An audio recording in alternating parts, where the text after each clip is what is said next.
e bem-vindos a Inovecast, aquele podcast que você pode se inspirar. Pessoas reais, histórias reais, que conectam com você, não somente para se conectar, mas também para você sentir como é que Deus, hoje, no episódio de hoje, como Deus pode mudar histórias. E hoje, o meu convidado dessa noite, ele é pastor de uma das maiores igrejas latinas aqui na Suíça. Então eu não poderia deixar de convidar esse pastor abençoado para o meu podcast, que é o pastor Fernando Abade. Seja bem-vindo, pastor. Obrigado, Fério. Para mim é uma grande satisfação, alegria. Obrigado de verdade pelo convite. Parabéns.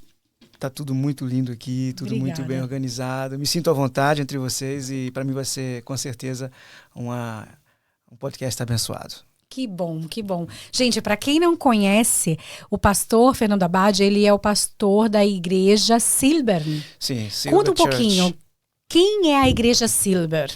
Bom, eu acho essa pergunta muito interessante. Eu vou aproveitar essa oportunidade para explicar um pouco, porque muita gente acha que Silber Church é uma igreja brasileira. Uhum. Então as pessoas falam, a maior igreja brasileira, mas a igreja Silber Church não é uma igreja brasileira. Uhum. É uma igreja suíça, onde há um departamento latino-americano, latino-europeu, no qual eu lidero junto com a minha esposa, ali em Dietikon.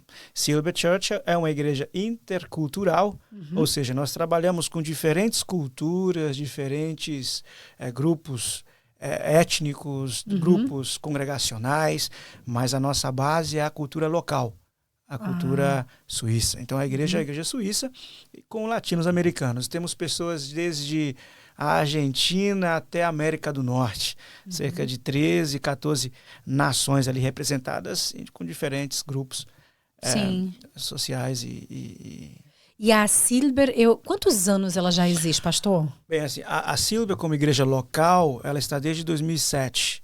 Mas o ministério nasce há quase 100 anos atrás. Aqui em Zurique, eu creio que em 1926, nasce o ministério, que é a Missão Pentecostal Suíça aqui na Suíça, aqui em Zurique. Em 1978, se inaugura o prédio da Missão Pentecostal de Zurique, conhecida como Burreg Church. Ah, é mesmo. A Silber, eu sempre tentei entender isso. A Silber, digamos que é a filha da Burreg. Sim, nós somos 4 igrejas. Nós somos Burreg Church, Silber Church, Chur. Em Chur nós temos a Christenheit Centro em Chur. Okay. E temos também em Graubünden a Benina Church. Então nós somos 4 comunidades, 4 igrejas. E Silber e Burreg são as duas únicas que possuem essa rama de multicultural. Nós somos mais multiculturais. Porque estarmos em Zurique, onde há... internacional. Então, onde o fluxo migratório ele é maior, então faz com que dá mais efeito para nós trabalharmos com diferentes grupos culturais em Zurique. Ok. Assim, eu acredito que hoje em dia, há pouco tempo eu fui na igreja de vocês, é muita gente.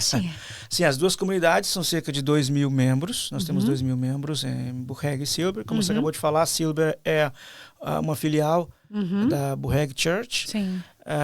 Nas duas comunidades nós temos hoje cerca de 2.000 membros. 80%, ou talvez 80% são monoculturais, ou seja, são suíços. E 30% são imigrantes. Ok, então quer dizer que os cultos lá são feitos porque você é pastor da parte latina. Isso. Nos seus cultos você fala em português e é traduzido em alemão. Pois, por ser uma igreja monocultural, ou seja, suíça, todo o trabalho internacional ele é traduzido ao alemão. Ao alemão Hochdeutsch, que é o alemão da Alemanha, ou o alemão suíço. Sim. O alemão tem sempre.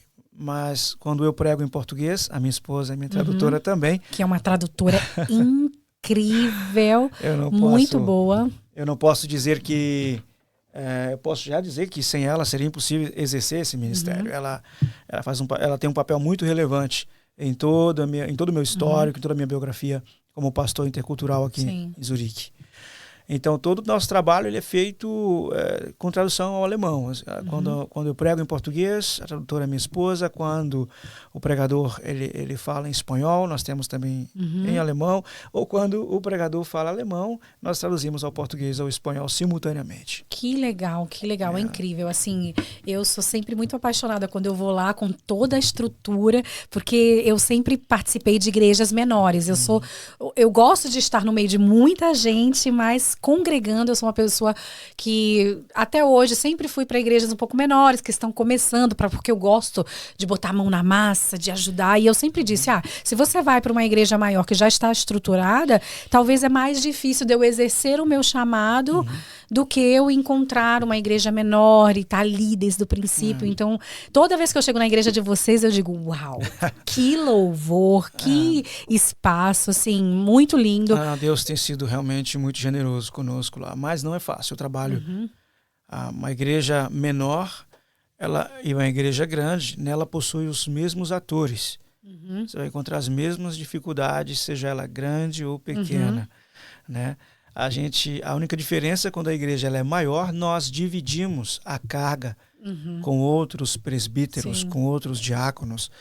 Lá no nosso caso, em Silvio, nós chamamos de líderes de zona ou líderes de small groups, líderes de célula, líderes ministeriais, e nós dividimos, então, a carga pastoral com eles. Sim. E numa igreja menor, a carga é dividida direta com os membros. Então, todos têm que meter a mão na massa. Né? Agora, olha o momento.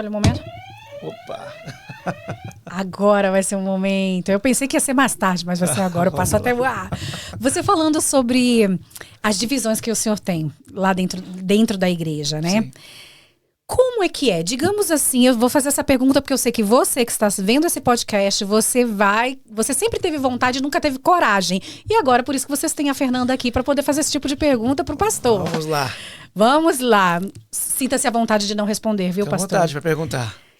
Como é que uma pessoa, digamos assim, entrou nova na sua igreja e tem o dom, digamos que gosta de cantar, gosta de fazer, participar de algum ministério dentro da igreja. Vocês são do tipo de igreja que vocês deixam a pessoa sentada durante um tempo no banco? Ou vocês são daqueles que dizem, não, venham, que a gente quer todo mundo pra dentro. Como é que é? Porque nós sabemos, agora ela vem eu com a minha alfinetada, que existem ministérios que estão nem aí. Cantou lá fora, tá cantando lá fora, canta aqui dentro também que tá tudo bem. Nós sabemos que Deus fará no momento certo. Isso. Mas como é que vocês fazem isso? Bom, todos são bem-vindos. Todos que querem servir, venham servir, lógico. Sim. Se você tem um chamado, se você tem um dom e se você tem convicção de que o teu propósito de vida é adorar e servir a Deus, eu estarei sendo sempre a ponte para isso, a base para isso. Sim. Mas eu preciso de um critério, a gente precisa saber se realmente esse dom ou esse chamado ou esse propósito é verdadeiro, né? A gente precisa saber. Então, o que nós fazemos em Silvio, por exemplo, nós apresentamos essa pessoa ao líder do ministério, vamos aqui como exemplo, o Ministério de Louvor. Sim, que é o mais... Parece que é o que todo mundo quer, né? Sim, todo brasileiro canta ou toca alguma coisa, né? Então, sempre todos falam, não, meu ministério, eu gosto de cantar. Isso está muito bom, graças a Deus por isso. O que nós fazemos, nós apresentamos essa pessoa ao líder do Ministério de Louvor, e esse líder de ministério vai fazer um teste para saber se ele realmente canta ou não. Logo a aprovação do ministério do líder de louvor, essa pessoa passará por um curso que nós chamamos lá na igreja de Descobrir o Meu Chamado, que é uma espécie de curso de preparação para novos obreiros. Então, ao absorver este curso, essa pessoa se tornar membro oficial da igreja, esse é o terceiro e mais importante até, que a pessoa se sinta parte de forma não só membro do corpo de Cristo, mas também que esteja ligado à instituição que somos. Então, a pessoa faz o curso de membresia, logo ele sendo aprovado, ele vai começar os ensaios e quando o ministro de louvor, o líder, achar oportuno, essa pessoa começará a ministrar. Uau. Isso no caso do Ministério de Louvor. Em outros ministérios, o processo é semelhante, mas tudo que tem a ver com plataforma, altar, nós esperamos também uma aprovação da parte de Deus. Sim. Nós temos escutado da parte do Senhor que o altar da nossa igreja é um altar que tem fogo, né? Fogo santo, lógico. Quem é crente entende, né? Mas que as pessoas que ali sobem são provados. Sim. E a aprovação chega de verdade. Então, aqueles que têm chamado e propósito, eles vão superar esse processo e ficarão. Mas, basicamente, todos são bem-vindos. Sim. Jamais iremos enterrar o seu talento, o seu dom. Jamais. O meu papel principal como pastor intercultural é criar uma ponte, não só cultural, mas também uma ponte entre os adoradores com a sua função. Sim. Né? Os pregadores com a sua função de líder de pequeno grupo, ou extensão pastoral. O meu papel principal é criar novos líderes, é dar o espaço e a ponte para que outras pessoas se desenvolvam ministerialmente. Porque até mesmo, né, pastor, que o momento em que o senhor não se encontre, a obra tem que continuar. Isso, então exatamente. Você está preparando as pessoas para que eles possam caminhar, e discípulos fazem discípulos. Exato. E para que eles possam caminhar de uma forma segura, uma forma idônea perante a Deus, claro, e perante tudo aquilo que é esperado de alguém que participa diretamente da frente da igreja, né? Isso. Nós adotamos um sistema muito bom. Se você é pastor e se você quiser tomar isso como exemplo, eu até aconselho. Dividir a igreja em ministérios que funcionem de forma individual, com líderes, pessoas que você confia naturalmente, pessoas que entendem a visão da igreja, pessoas que estão ao teu lado, e para que esses ministérios funcionem quase de forma autônoma. Se é necessidade de que, pastor, e aí o que a gente faz agora, pastor, qual curso eu deseja, qual PowerPoint que você quer, que tudo funcione de forma autônoma, nos ajuda muito. Para isso, então, eu escolhi alguns líderes que têm outros líderes debaixo deles. Né? É uma forma, um organograma, né? Como um organograma. Nós trabalhamos com organograma. Temos também líderes de small groups, enfim, todos eles funcionam simultaneamente de forma autônoma, e eu tenho acesso direto a esses líderes. Líderes, eu trabalho com esses líderes. Estes são os meus VIPs, né? Com eles eu tenho um constante contato, fazemos curso, fazemos acampamentos, fazemos retiros, estamos sempre em contato. E eles vão absorvendo a minha visão e a minha forma de liderar a igreja. E assim funciona, assim tem funcionado, e o nosso desejo é que assim continue e que assim cresça. Que bom. Muito, muito bom escutar isso, porque eu costumo dizer, ou costumei ver, não, porque na igreja onde eu sirvo hoje em dia, nós temos essa visão de estruturar as coisas, porque as coisas mais estruturadas, por que não? Nós costumamos dizer lá que se no mundo as coisas são tão bem feitas, ensaiam para fazer shows aí fora, ensaiam para fazer teatro, ensaiam para grandes outras coisas, fazem reuniões, porque dentro da igreja nós não podemos ter uma linha a ser. Porque é como uma escada. Então, quem está aqui embaixo tem que ter a possibilidade, a oportunidade de estar subindo cada vez. A partir do momento que você vai trabalhando mais, você vai pegando mais confiança naquilo que você faz. Então, daqui de baixo você sobe para cá, daqui você vai ali para cima, até mesmo se tornar pastor. Por que eu estou dizendo isso? Porque eu não conheço diretamente a sua história, mas eu gostaria de escutar um pouco como que você se tornou pastor de uma das maiores igrejas latinas da Suíça. Uau. Bom, só vou acrescentar o que você falou agora há pouco sobre a questão do organograma e também da ordem. Veja, a Bíblia nos mostra que tudo que é visível aos nossos olhos é uma sombra daquilo que está no céu. Né? Israel construiu o primeiro tabernáculo lá no deserto, a sombra daquilo que foi visto no céu. Então, o céu ele é hierárquico. Nós temos o Pai, o Filho, arcanjos, querubins, arcanjos, anjos. Então, Deus é um Deus hierárquico e é um Deus de ordem. Essa ideia de que somente as coisas que as coisas de maneira que o Espírito Santo vai ajudar. Exatamente. Ele vai ajudar. Que é fora da ordem, ou seja, que as coisas dentro da ordem e dentro da programação não há espaço para o Espírito Santo. Nós não acreditamos nisso. Nós acreditamos que quando há ordem e há uma programação bem feita, nós criamos então uma plataforma para o Espírito Santo agir. Sim. Essa é a nossa visão de trabalho. Ai, pastor, então peraí, antes de contar então sobre a sua história, Certo. deixa eu pegar um gancho aqui que o senhor falou sobre algo aí que, assim, isso queima muito no meu coração também. Sim. Não é o caso, eu tenho que falar sempre, gente, não é o caso da minha igreja hoje em dia, mas eu já participei de algumas igrejas, ou de duas, na realidade eu estou na minha terceira, mas eu participei de algumas igrejas anteriormente de que, deixe o Espírito Santo, porque, assim, culto de domingo, as irmãzinhas de fogo estão no culto de domingo, estão falando em línguas, deixando claro. Aí eu sempre perguntava para o pastor, dizia, pastor, hoje é domingo. Eu levo as pessoas que não, os meus amigos que não eram cristãos, que não entendiam o mover do Espírito Santo. Eu sou uma daquelas que eu gosto de igreja. Se tiver culto 3 vezes na semana, eu tô lá e tô do banheiro ajudando a cozinha até onde for que seja. Eu gosto. Que bênção. E aí eu dizia, mas como é que pode ser?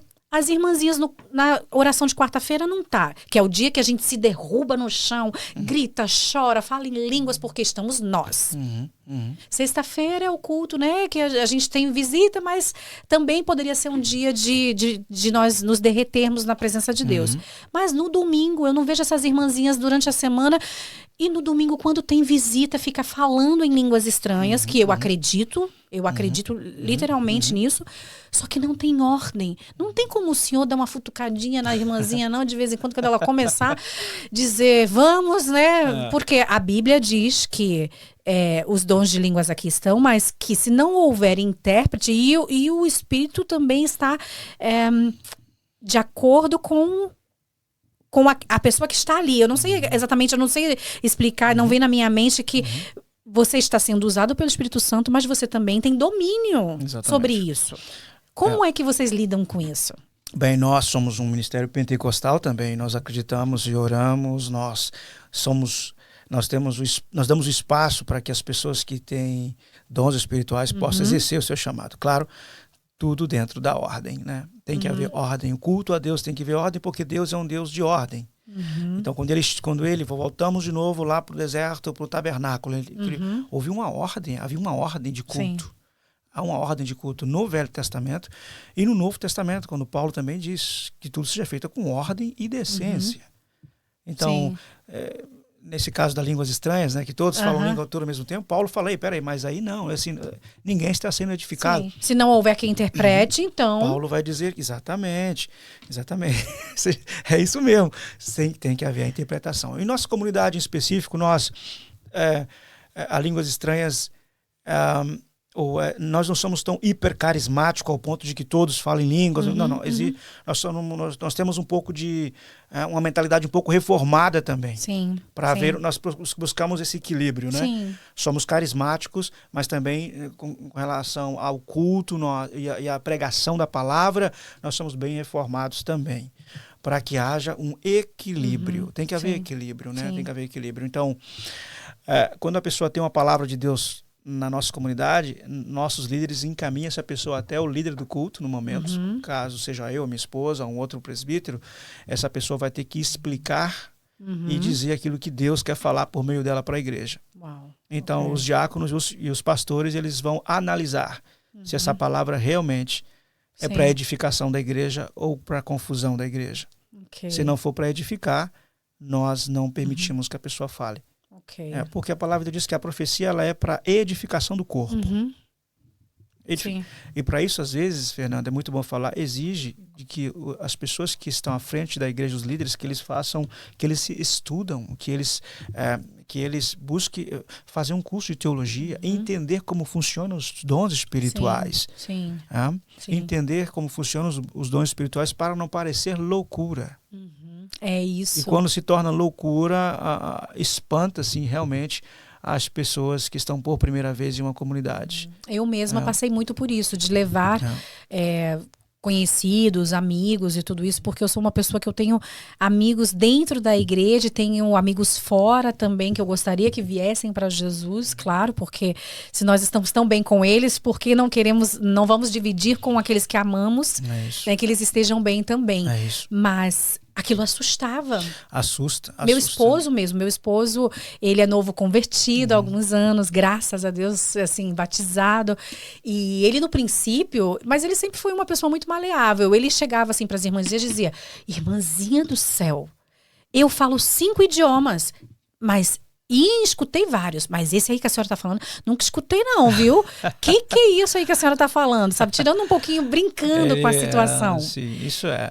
Mas era meu esposo. Espero que as pessoas puderam explicar para ele bem. Não, aí, não né? explicaram, não. Eu que tive que explicar, mas tudo bem. Mas era meu esposo. Sim, e eu, assim, nós estamos há 9 anos juntos. E depois de, eu acho que 5, meu filho tem 7, depois de 5 anos que ele veio se converter, 7 anos, 5 anos ele veio se converter. E assim, foi um trabalho de poder, até mesmo mostrar, ele vem de uma família evangélica já de berço, mas de explicar para ele, ok, não é todo lugar assim. E aí eu fui em vários lugares Você foi muito sábia com ele para dizer, não é sobre mim, digamos assim, eu estou bem em qualquer lugar, porque eu já venho do evangelho, de berço. O meu berço não é evangélico, mas eu me tornei evangélica com 15 anos. Então, assim, eu já vi muitas coisas. Então, eu falei, aonde o meu esposo estiver bem, é aonde eu vou estar. Que legal. Porque eu quero que ele se desenvolva. Né? Eu quero você que ele foi, nesse momento, canal de salvação para o seu esposo. Exatamente. Se você fosse, talvez, uma daquelas mais radicais, se ele não quer que ele fique em casa, vai para o inferno, e acaba perdendo o marido, perdendo a família. Nunca, pastor. Eu nunca, meu esposo, ele é louco por futebol. Ele gosta de jogar futebol. Ele tem domingo os jogos dele. Eu nunca enchi o saco dele para dizer, eu ia para a igreja. E ele vinha depois do futebol dele pra igreja. Mas eu nunca enchi o saco dele dizendo, ai, você não vai vir pra igreja hoje? Ai, que não sei o quê. Eu falei, deixa ele. Ele começou vindo depois dos cultos pra almoçar. Aí vinha metade do culto, vinha às sextas-feiras. Então, assim, talvez isso também pra você que tá vendo esse podcast nosso aqui.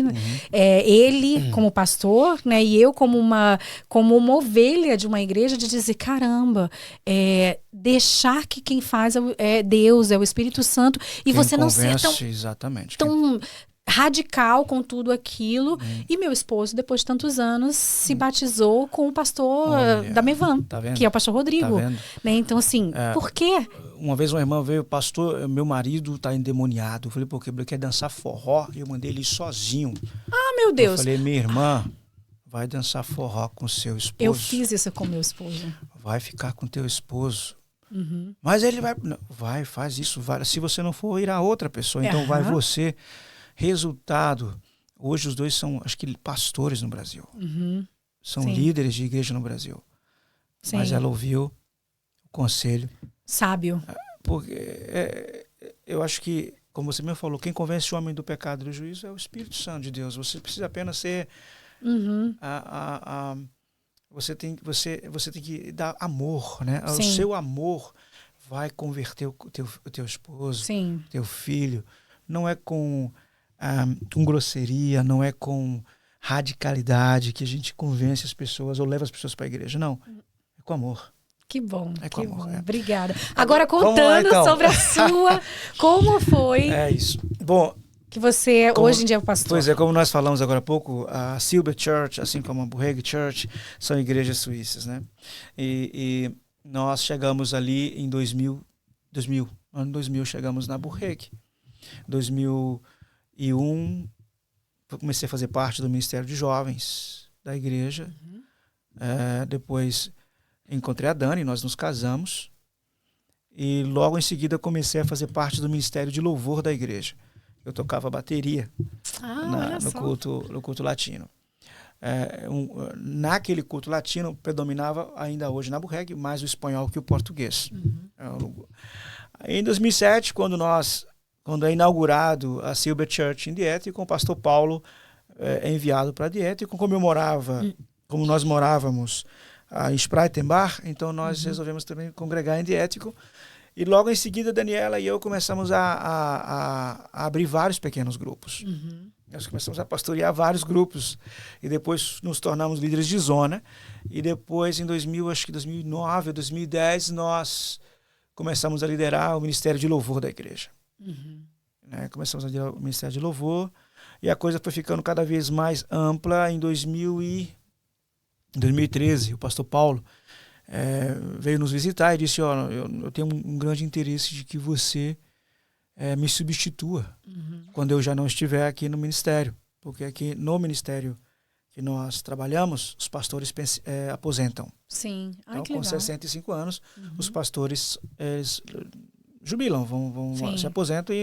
Então, para que a igreja continue, é necessário que esse pastor tenha um assistente, tenha um discípulo, e invista na vida desse discípulo para que ele possa assumir esse ministério. E em 2014, nós fomos chamados pelos pastores suíços e o pastor Paulo para assumir ou para começar a pastorear a área latina junto com o pastor Paulo. Esse ano, agora 1º de setembro, fizemos 10 anos de pastores. Uau. Ali. Já tanto tempo assim, passa pastor. rápido, sim. Caramba. Passa rápido.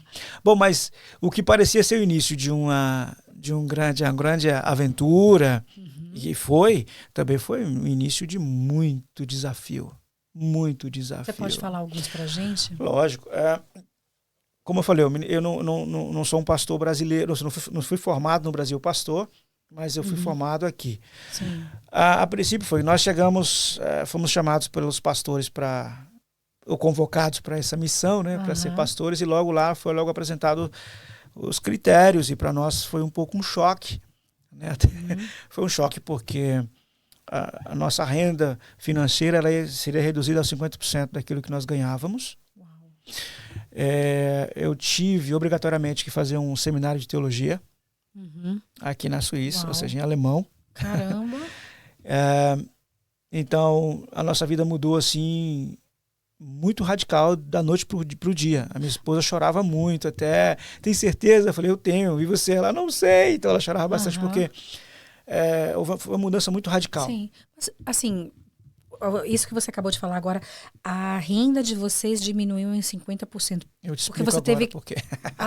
Porque é o seguinte, o processo de treinamento ou de formação pastoral, na nossa convenção, que é a Convenção Pentecostal Suíça, ela não necessariamente você começará recebendo 100% de salário. Você começa sempre com 30%, 40%, enquanto você está num processo de formação. Sim. Que pode praticante, digamos assim. Praticante, pode durar de 4 a 10 anos. Então, e você não pode trabalhar fora disso? Poder pode, mas não tem tempo. Uma igreja latina você não é impossível você. Então nós tivemos que realmente viver durante muito tempo de forma muito consequente, com muito cuidado com as finanças, enfim. Sim. Mas então assim nós começamos a estudar, e foram 4 anos. Vocês dois? Só eu. Okay. Só eu mesmo. Minha esposa não é pastora oficial da missão. Sim. Ela é esposa do pastor, que aqui no Brasil, mulher de pastor, a esposa do pastor é chamada de pastora, né? Ela nem gosta muito que chame ela de pastora. Sim. Mas a função dela é uma função pastoral também hoje, ao meu lado. Então, eu comecei a estudar. Não foi fácil. Imagina, eu aprendi a falar suíço. Comigo as coisas sempre foi tudo ao revés. Ao invés de eu começar estudando Hochdeutsch, eu aprendi Schweizerdeutsch. Então eu aprendi para o suíço-alemão antes do alemão da Alemanha, né? Então, então na escola, com todo aquele idioma acadêmico, foi muito difícil. Então houveram dias nos quais eu quis desistir. Não foi fácil. Imagino. Durante 2 anos eu praticamente não dormi, porque todo o material eu repassava em casa à noite. Então, com palavras que eu não entendia, eu ia lá e traduzir. Sim. Além das provações que eu tinha no seminário mesmo, né? Por ser o único brasileiro, o único latino nesse seminário, nós vivemos em um país germânico, então a gente sabe que qualquer área acadêmica há também aqueles professores ou aqueles reitores de universidades que não vai com a sua cara e acaba te fazendo um pouco a vida difícil. Sim. E não foi diferente comigo, mas graças a Deus, diante de todas as adversidades, Deus nos deu a capacidade intelectual, acadêmica para resolver, e depois de 4 anos nós absolvemos esse curso de forma exitosa, fomos aprovados. Benção. Então eu me tornei um teólogo. Me tornei teólogo. Esse é um requisito, o primeiro requisito e o mais importante para você fazer parte da convenção. Eu ainda não estou falando da convenção. Na convenção se exige outras provas. Uau, então, meu Deus. então são... Sim, são etapas, foi o que eu falei anteriormente, que eu nem sabia, mas é tipo de você ir degrau por degrau até chegar aonde você está hoje como pastor. Então, depois dos 4 anos, já estava sendo aprovado e passando por todos os seminários e congressos obrigatórios que a Convenção Pentecostal Suíça pede dos novos pastores, young pastors. Sim. Então, eu participei em 10 anos de cerca de 2 seminários, são 2 seminários obrigatórios por ano, além das escolas que nós temos de exegese, teologia sistemática. Então, meu primeiro grande obstáculo foi elaborar uma exegese escolhida após um seminário. O que é isso, pastor, Vamos lá, por então. favor? Exegese é você agarrar um texto bíblico e expô-lo de forma sistemática e técnica. Ah, tá. É como uma salada. Você tem uma salada com muitas verduras e você que é experta em oratória? Não, como é que fala? Esses que falam de comida, Ah, tá. Bom, eu também não sei. Gastronomia. Olha, Gastronomia. O nosso ajudante nos ajudou. Palma para ele! Tá bom. Eles vão, o que vocês fazem? O que os cientistas fazem? Eles vão expor quantas vitaminas tem cada verdura, os benefícios dessas verduras. Assim também com a Bíblia. A gente agarra um texto bíblico e nós vamos em cada palavra fazer uma investigação, análise. Então a gente faz um estudo no contexto próximo, no contexto amplo, quem escreveu aquele texto, como viviam as pessoas daquele tempo. Sim. Então, essa é uma exegese, é uma exposição exagerada, sim, e profunda do texto bíblico. Então, um versículo bíblico, por exemplo, que foi me dado para fazer uma exegese, me rendeu em mais de 25 páginas.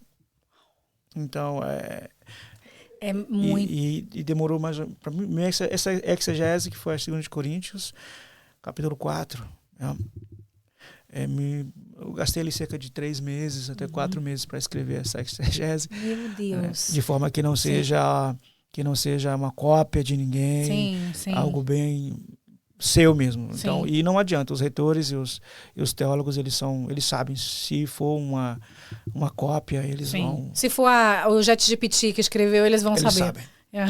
Então, graças a Deus, isso foi muito interessante, porque o expert me chamou no dia da avaliação. Ele me chamou lá na sala e falou comigo assim, eu não sabia que tinha sido você que tinha feito esse trabalho. Eu estou positivamente impactado e assombrado, porque eu olho o seu trabalho, olho para você, é até difícil acreditar que foi você que o fez. Nossa.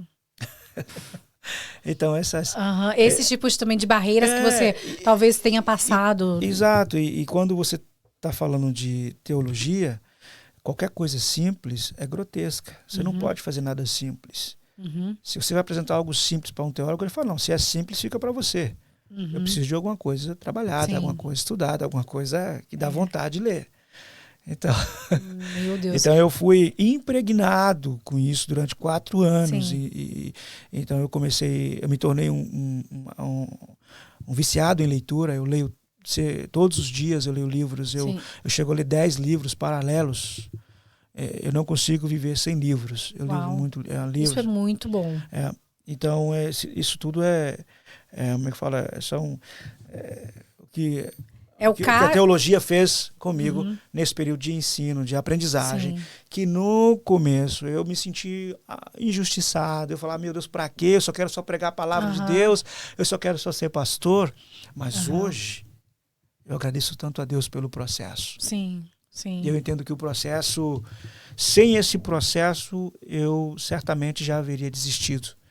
Eu certamente não teria uma raiz profunda para suportar toda a carga que um chamado pastoral exige da gente. É porque o chamado, vocês têm o chamado de Deus, mas tudo sem preparo pode vir a não dar certo. Sem dúvida.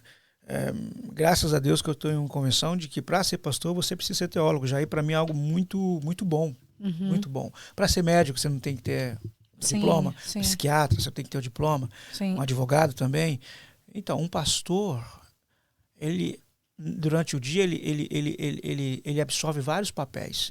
Às vezes ele é médico, às vezes ele é psicólogo, às vezes ele é conselheiro, às vezes ele por que ele não pode ter por que ele não deve ou ter um diploma? Por que ele não deve se preparar? O meu de vez em quando é até psiquiatra pra mim, viu? Porque então, de vez em quando, o pai também, que ele vai lá e quando eu boto umas coisas estranhas de vez em quando, sabe, pastor? Porque acontece, né? Vai lá, vem cá, minha filha, você não pode mais estar fazendo isso.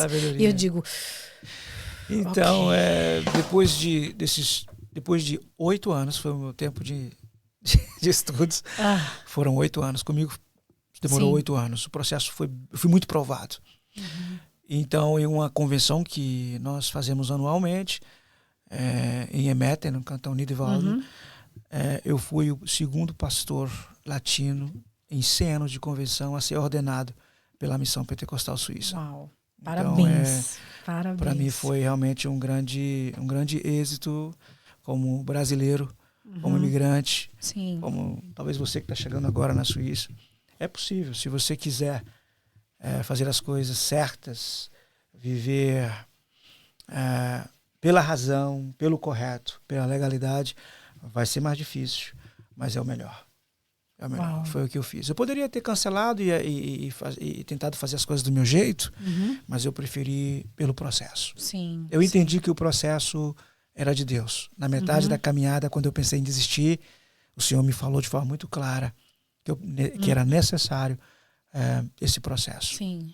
Eu vejo na sua fala que, como todos nós, né, nós somos estrangeiros, nós vivemos aqui há muito tempo, falamos o alemão muito bem, no nosso caso, digamos assim, né, porque tem gente que está chegando agora e está aprendendo. Mesmo falando a língua deles, nós não deixamos de ser brasileiros. É isso. E somos vistos por eles como brasileiros, por mais que nós tenhamos a cidadania suíça, por mais que falamos bem o Schweizerdeutsch, o alemão suíço, aos olhos deles nós somos sempre estrangeiros. E como é que você lida hoje em dia, né? Porque nós estamos falando para as pessoas que estão vendo esse podcast hoje.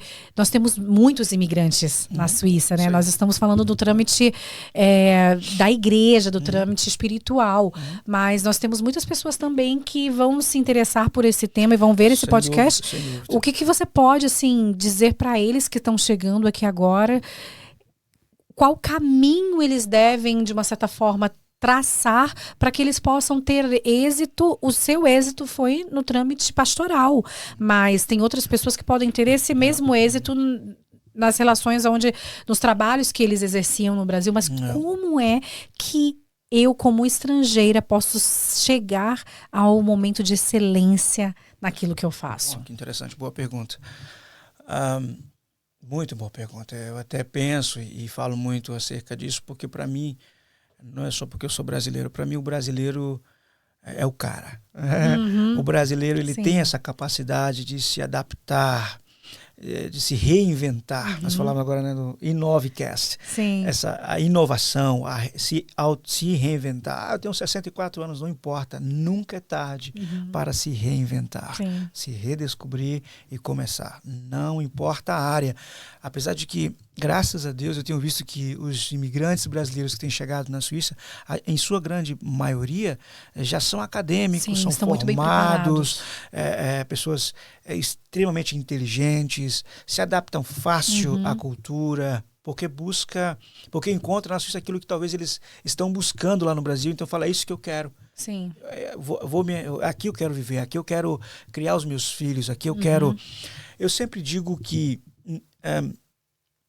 a legalidade, viver dentro da legalidade e buscar fazer as coisas de forma correta, na razão, viver na razão, é o primeiro o passo que você tem que fazer. Né? Então, para ter êxito. Exatamente. Né? De fato, quando eu cheguei na Suíça, Eu não sabia que um brasileiro não poderia trabalhar de forma como qualquer outra pessoa trabalha aqui, né? Sim, por causa das ordens. Então, veja bem, eu chego aqui e me falam, olha, mas você, para viver aqui, você precisa ter uma permissão migratória e tal. Eu falei, não, mas como é que eu consigo isso? E as pessoas diziam, você precisa casar com alguém. Sim. Aí eu falei, então eu vou embora. Sim. Porque o casamento, para mim, é algo sagrado. Eu não vou casar com alguém só para ter uma permissão para viver em um lugar. E foi o que eu fiz. Depois de um mês, eu fui embora para Portugal. Fui a Portugal e me disseram, chegando a Portugal, você vai com certeza conseguir trabalhar lá. Eu estou saindo um pouquinho, talvez, aqui, mas pode contar ser também. que alguém esteja escutando. Sim. E isso seja também uma inspiração para você. Esse é o meu desejo. Sim. Então, eu cheguei a Portugal, Fernanda, ou Feri. Pode ser Fernando ou Feri. Então, eu cheguei a Portugal e quando eu cheguei em Portugal, eu falando no ano 2000, tá? Eu cheguei aqui em outubro de 2000 e em novembro eu estava indo embora, porque eu falei, não, aqui eu não, ilegal, eu não fico em lugar nenhum.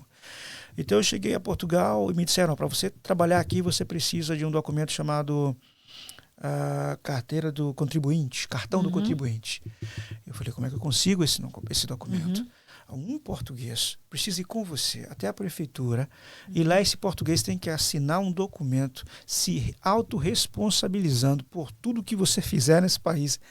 Eu falei, mas meu Deus, quem vai ter essa coragem de fazer uma coisa dessa comigo?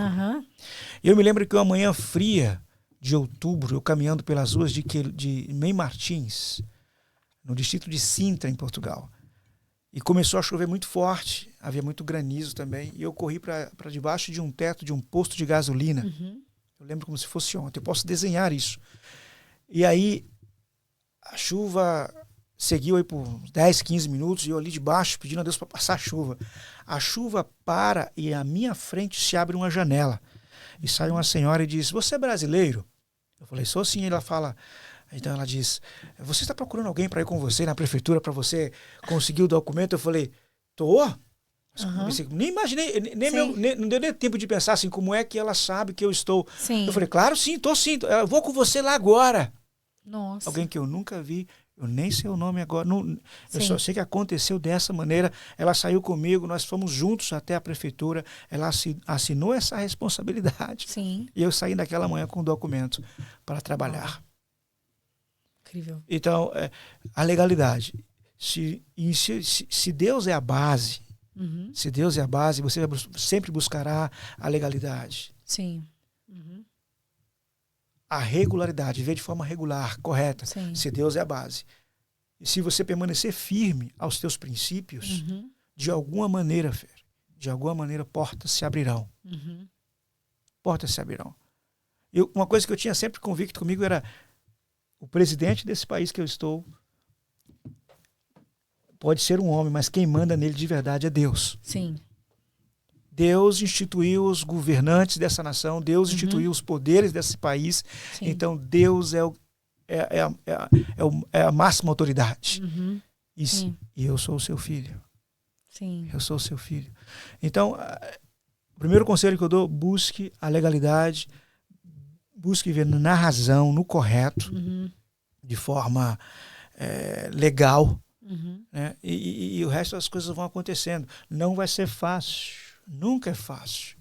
Tudo é complexo, Fernanda. Sim. Tudo é muito complexo. Sim. A folha de uma árvore, que por meio da fotossíntese, absorvendo a energia do sol, olha que coisa louca, transforma a energia do sol em oxigênio para nós. Sim. Tudo é muito complexo. Tudo é muito complexo, mas a palavra de Deus diz que todas as coisas foram feitas por meio de Cristo. Então, eu andando com Cristo, as coisas mais complexas desse mundo, seja de caráter governamental, científico, de alguma maneira, as coisas vão acontecer. As coisas vão acontecer. Mesmo que talvez não seja naquele momento em que você espera, mas se nós persistirmos naquilo, aquilo dali em algum momento vai acontecer, se nós estivermos fazendo certo. A semente só, por ela mesma, não dá frutos. Ela precisa esperar, germinar, crescer, virar uma árvore Sim. e dar frutos. Quando nós viemos em um país latino-americano, tivemos um fluxo assim muito frenético, de descobridores, né? Sim. Pai, faço tudo, eu sei fazer tudo, não importa o que vier, eu não tenho medo de nada, né? Eu não desisto nunca. Sim, brasileiro. sim. Só que as coisas boas, as coisas que duram de verdade, elas passam por processo. Muito bom isso, muito bom. Processo. E vocês que estão escutando isso aí agora, eu realmente acredito que você pode tirar desse podcast o que o pastor falou. Não se desespere no momento em que você se encontra, não fique duvidando. A única coisa que nós podemos fazer é crer que, como ele falou, se nós somos filhos do cara, do dono do ouro e da prata. É isso. Quem é que não faz o melhor? Quem tem filho sabe. Nós damos tudo para os nossos filhos, se for por bem dele. É isso. Se o meu filho me pedir por uma mamãe, eu quero brincar com a faca, com a tesoura, eu não vou dar, porque eu sei que ele vai se machucar em algum momento. E a mesma coisa Deus conosco, porque eu já passei muitas vezes, pastor, em alguns momentos na vida de que nem filho mesmo birrento com o pai. Mas, Senhor, eu quero. E eu tive que esperar. Ou eu fiz, talvez, o que não era para ser feito e tive que ver lá na frente que, opa lá, não era a vontade de Deus, era a minha vontade que eu estava querendo fazer valer e fiz valer. Mas se eu tivesse esperado pela vontade de Deus, pela consciência, tomado tempo, eu falo até mesmo por relacionamentos, porque eu sou uma expert em relacionamentos, não. Meu Deus do céu. Graças a Deus estou muito bem casada, mas eu já passei por alguns relacionamentos anteriores e muitas vezes a gente quer fazer por fazer. Não quer esperar. Tem um podcast, não me lembro o nome agora, que um jovem fala algo muito interessante. Ele fala assim, ó, o impaciente, ou o paciente, ele é invencível. Saber esperar o tempo certo. Sim. É uma tarefa muito difícil, mas quem entendeu e sabe trabalhar com a paciência e com a espera, ele é invencível. Uau. Invencível. Muito bom, Invencível. Muito bom. Pastor, esse podcast assim tá incrível, realmente muito bom. Eu quero fazer aqui, vamos lá, o Black Box, olha, ela já até quebrou, mas eu falei não. E aí já vem outra coisa em mente que eu digo. Imagina se Deus fizesse conosco o que nós fazemos muitas vezes com as coisas que não servem mais, ou que estão quebradas, ou que talvez não estejam tão bonitas. Eu fui lá e eu coloquei um durex, pastor. Okay. Isso me veio agora, falando disso, agora me veio, uma analogia, sabe, né? Uma analogia sobre isso. O que você tem desprezado pelo fato talvez de não ser tão novo, ou não ser mais o último dos últimos, digamos, o telefone. E isso me veio em mente agora. O que você tem deixado para trás só pelo fato de que não esteja tão lindo como anteriormente? E eu tenho aqui dentro, gotinhas de experiências. Podem ser boas, pastor, ou podem ser ruins. Ok. Então, mas vamos lá. Eu vou abrir. Certo. E vou tirar uma, não vou ver e vou tirar uma. E eu gostaria que eu vou falar uma frase sobre o que está aqui e o senhor complementa. Vamos lá. Vamos lá? Vamos nessa. Eu não vou... pode ser boa ou ruim, tá? Ok. Porque eu não estou vendo, mas eu tenho aqui dentro. Tá em inglês. E aí a gente vai e traduz para o português. Essa carta é a carta da emoção. Nós vamos falar sobre emoção. Estamos no finalzinho do nosso podcast e eu quero ir terminando o nosso podcast. Vou tirar duas cartas e o pastor vai falar sobre isso. Vamos lá. Describe the last time you felt extremely happy. Descreva a última vez que você se sentiu extremamente feliz. A última vez que eu me senti extremamente feliz, são várias, mas se eu fosse dizer uma das últimas foi o nascimento do meu filho. Acho que foi. Quantos anos ele tem? Agora ele tem 6. Uau. A última vez, né? Porque houveram outras, né? Teve o nascimento da Sofia, meu casamento, enfim, mas o nascimento do meu filho foi a última vez que eu me senti assim, extremamente grato, feliz a Deus. Eu acho que... que esse foi. Que maravilha, gente. Que maravilha. Ele vai ver isso e ele vai ficar muito feliz com o pai dele daqui a alguns anos. Quando ele entender e ver isso. Vamos lá. A última cartinha. Mindfulness. Vamos para essa cartinha.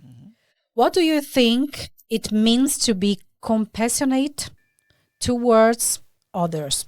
O que significa, o que você acha que você pode ser compassionate, compaixão, ter compaixão, ter compaixão com o outro? O que significa ter compaixão com o outro, né? Mais ou menos Sim. isso. Eu acho que a empatia, você se colocar de verdade no lugar do outro é necessário.